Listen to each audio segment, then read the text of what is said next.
मंडळी नमस्कार. आपण पाहतात न्यूज महाराष्ट्र टुडे वेध सत्याचा. मागच्या काही दिवसांपूर्वी कृषी उत्पन्न बाजार समितीने केलेल्या कारवाई संदर्भामध्ये आपण एक बातमी केली होती, ज्याच्यामध्ये कृषी उत्पन्न बाजार समितीने संतोष कोटगिरे यांच्या दुकानावर जप्तीची कारवाई केली होती आणि ही कारवाई अयोग्य असल्याचं त्यांनी त्या बातमीच्या माध्यमातून संतोष कोटगिरेचे बंधू आणि चिरंजीव यांनी त्या बातमीच्या माध्यमातून आपल्या सर्वांशी संवाद साधत सांगितलं होतं. त्यानंतर मला बरेच कृषी उत्पन्न बाजार समितीमधील व्यापाऱ्यांचे फोन आले. तुम्ही एकट्या संतोष कोटगिरींची मुलाखत घेतलात, त्यांच्या बंधूची मुलाखत घेतलात, त्यांची भूमिका जाणून घेतलात, पण आमच्या भूमिकेचं काय, आमचं म्हणणं तुम्ही जाणून घेणार आहात की नाही, अशा पद्धतीचा सवाल मला त्यावेळेस करण्यात आला. आणि त्या निमित्तानं नेमकं त्यांचं म्हणणं काय, व्यापाऱ्यांचं काय म्हणणं आहे हे जाणून घेण्यासाठी आपण या ठिकाणी कृषी उत्पन्न बाजार समितीमध्ये आलेलो आहोत. आपल्यासोबत या ठिकाणी व्यापारी उपस्थित आहेत, त्यांच्या प्रतिक्रिया आपण या ठिकाणी जाणून घेणार आहोत. तर स्वागत आहे तुमचं न्यूज महाराष्ट्र टुडे मध्ये. तुमचं नाव काय आणि तुमच्या दुकानाचं नाव काय, काय सांगा. तर माझं महेश कृपा ट्रेडिंग कंपनी या नावाने फर्म आहे. माझं नाव संतोष पाटील आहे. आता संतोष कोटगिरेच्या संदर्भाने मार्केट कमिटीने बाजार समितीच्या संचालक मंडळाने त्यांच्या दुकानावर जप्तीची कारवाई केलेली आहे. तर या संदर्भाने त्यांचं म्हणणं आहे, त्यांच्या बंधूचं मुलाचं, ही कारवाई जी झाली ती अयोग्य झाली आणि आमच्यावर अन्याय झाला. तर या कारवाईच्या संदर्भाने तुमचं म्हणणं, तुमची भूमिका काय असणार आहे, काय सांगाल. मार्केट कमिटीने कोणत्या नियमाने केली ती मार्केट कमिटीला तुम्ही विचारू शकता, पण आमचं व्यापाऱ्याचं एकच म्हणणं आहे की आमचे जवळजवळ 40 ते 50 लाखापर्यंत लेखीमध्ये आम्ही दिलेले आहेत की सावकाराकडून आमचे येणं आहे. तर सावकारांना आम्ही वेळोवेळी विनंती केलेली आहे आणि आम्ही कोणत्याही असभ्य भाषेत सावकाराचे कधीच वर्तन केलं नाही. आजही आम्हाला त्यांच्याबद्दल आदर आहे. तर त्यांनी आमचे सर्व गोरगरीब व्यापाऱ्याचे बरेच आमचे मुनिम आहेत, मुनिमाचे मालक झाले आहेत. तरी सर्वसामान्याचे यांचा आमचा जर वर्षाचा आढावा घेतला तर सर्व मुनिमाची पगार दुकान भाडे जाऊन आम्हाला 1 ते 2 लाख रुपये कुठे शिल्लक राहायची शक्यता असते. पण आज आम्हाला प्रत्येक व्यापारात 2 ते 3 लाखाचा त्यांच्याकडे आमचं येणं आहे. जवळजवळ 40 ते 50 लाख सावकाराकडे येणं आहे. आमच्या सावकाराला एवढीच विनंती आहे की आमच्या सर्व व्यापाऱ्याचे पैसे त्यांनी द्यावे. मार्केट कमिटीच्या भूमिका जाणून घेत असताना मार्केट कमिटीचं सुद्धा 35-40 लाख रुपये येणं संतोष कोटगिरे यांच्याकडे आहे असं समजलं होतं. तदनंतर या व्यापाऱ्यांची भूमिका जाणून घेत असताना यांनी सांगितलं की इथं उपस्थित असलेल्या प्रत्येक व्यापाऱ्याचे लाखामध्ये, काही लाख, 2 लाख, 3 लाख अशा पद्धतीचं त्यांच्याकडून येणं आहे. आणि हे सगळं येणं असताना संतोष कोटगिरे यांचे चिरंजीव आणि बंधू जर ही झालेली कारवाई अयोग्य आहे, अन्यायकारक आहे असं म्हणत असतील तर त्यांची भूमिका कशी असणार आहे हे प्रशासन ठरवेल. पण या ठिकाणी आणखीन उपस्थित व्यापाऱ्यांच्या सुद्धा आपण प्रतिक्रिया जाणून घेणार आहोत. तुमचं काय म्हणणं असणार आहे, संतोष कोटगिरे यांच्याबद्दल काय तुमचं म्हणणं, मागणी काय. आमचं एवढंच मागणी आहे की आमचं जे येणं आहे की त्याने लवकर लवकर आम्हाला देऊन सहकार्य करावे. तुमचं किती येणं आहे. आमचं 1,60,000 रुपये येणं आहे. तुमचं वैयक्तिक 1,60,000 येणं आहे. आणखीनही व्यापारी आहेत, तुमचं किती येणं आहे त्यांच्याकडून. 4,30,000. 4,30,000. या ठिकाणी प्रत्येक व्यापारी कुणाचे 1,60,000, कुणाचे 2 लाख, 3 लाख आणि ज्यांचे 4,30,000 अशा पद्धतीनं आपल्यासोबत आणखीनही व्यापारी आहेत. तुमचे किती येणं आहे किंवा तुम्ही दिलेल्या मालाची त्यांच्याकडून येणं असलेलं किती रक्कम आहे. 4,51,000. 4 लाख म्हणजे जवळपास 5 लाख रुपये. तर तुमचं किती येणं आहे. आमचं 1,70,000 रुपये. 1,70,000. तुमचं आहे का देणं. 2,03,000 रुपये. 2,03,000. तुमचं. माझं 1,80,000. 1,80,000. तुमचं 80,000. 80,000 म्हणजे जवळपास लाखाच्या घरामध्ये आणि त्यापेक्षा पुढे 5 लाख, लाखापासून 5 लाखापर्यंत प्रत्येक व्यापाऱ्याचं जवळपास या ठिकाणी उपस्थित असलेले हे 10 व्यापारी आहेत. तर याच्यामध्ये आणखी किती व्यापारी आहेत. आणि 10 जण आहेत. आणखी 10 जण व्यापारी आहेत. 20 लोक आहोत आम्ही सर्व. 20 व्यापाऱ्यांचे प्रत्येक. हा माल बिटामध्ये सुटलेला आहे, असा वैयक्तिक विकलेला नाही, लिलावामध्ये सुटलेला माल आहे, ज्याचा आम्हाला 2 रुपये फक्त कमिशन भेटते. म्हणजे लिलावात केला माल त्यांनी खरेदी केला, शेतकऱ्याचा माल खरेदी केला. आणि त्याचे पैसे तुमचं येणं त्यांच्याकडे. हा, आम्ही शेतकऱ्याला मालाचे पैसे दिलेत.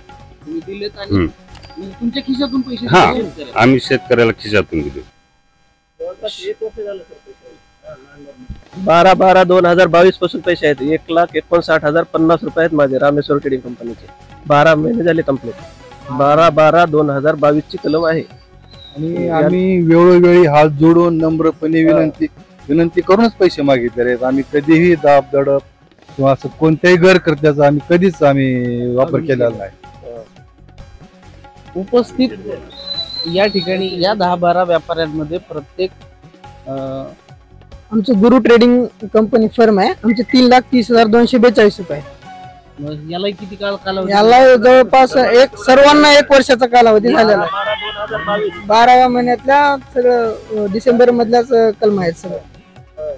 जवळपास उपस्थित सगळ्या व्यापाऱ्यांचे एक वर्षापासूनचे पैसे आहेत आणि एवढे सगळे पैसे त्यांच्याकडे येणं बाकी आहे. हे सगळं येणं बाकी असताना संतोष कोटगिरे या ठिकाणी उपस्थित नाहीत.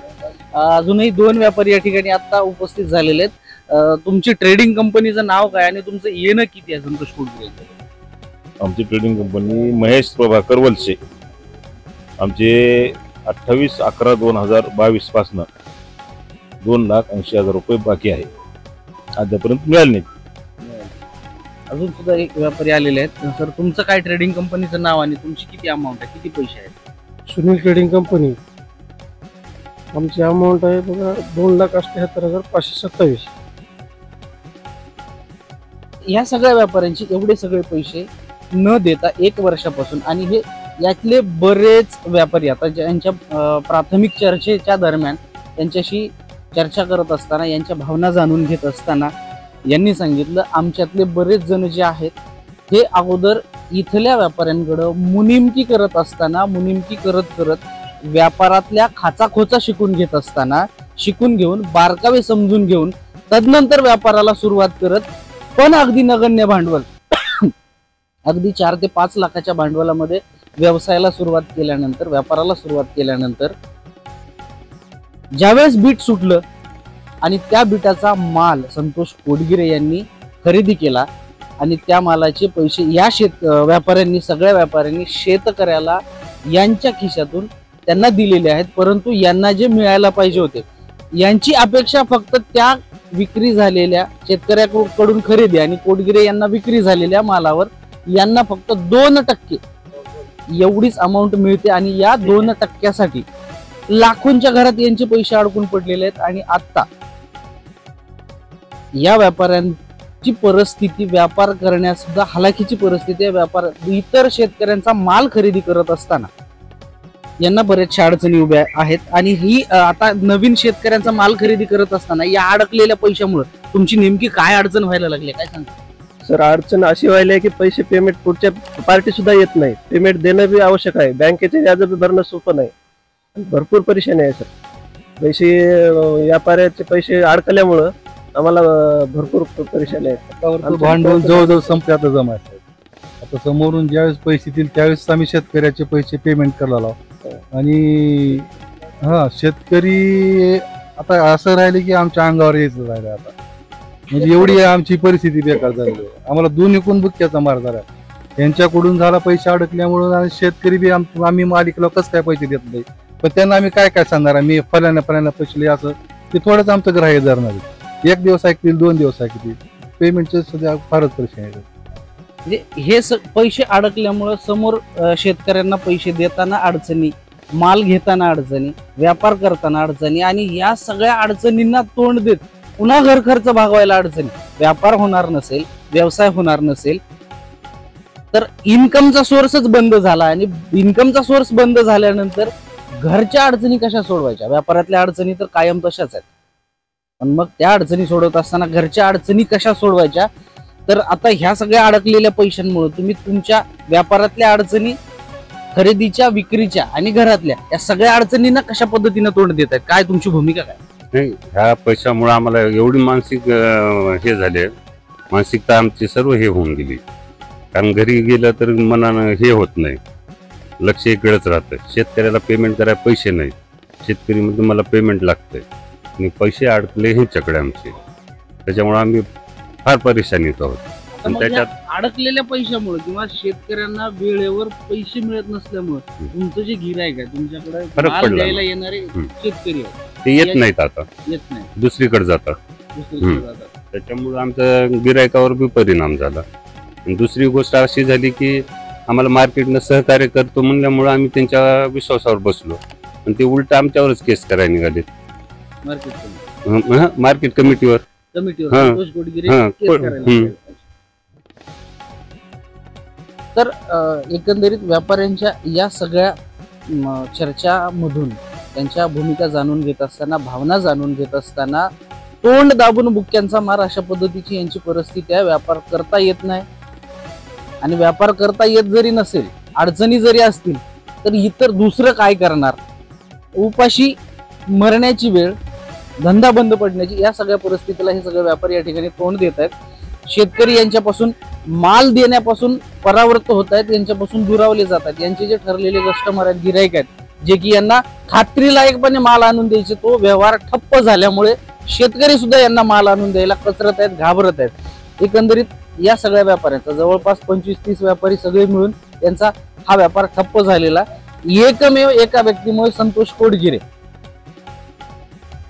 तर आता त्यांची जी भूमिका होती की बा आमच्यावर झालेली कारवाई अन्यायकारक आहे मार्केट कमिटीची, तर या सगळ्या व्यापाऱ्यांच्या भूमिका जाणून घेत असताना तुम्ही ऐकल्यानंतर तुम्ही ठरवा, संतोष कोडगिरे योग्य आहेत की कृषी उत्पन्न बाजार समिती योग्य आहे का व्यापारी योग्य आहेत, हे तुम्ही ठरवा आणि कमेंटमध्ये लिहा खाली काय तुमचं म्हणणं असणार आहे. तर यानंतरची बातमी पाहण्यासाठी पाहत रहा न्यूज महाराष्ट्र टुडे. हनुमंत सोमवारेसह त्रिशरण मोगावकर.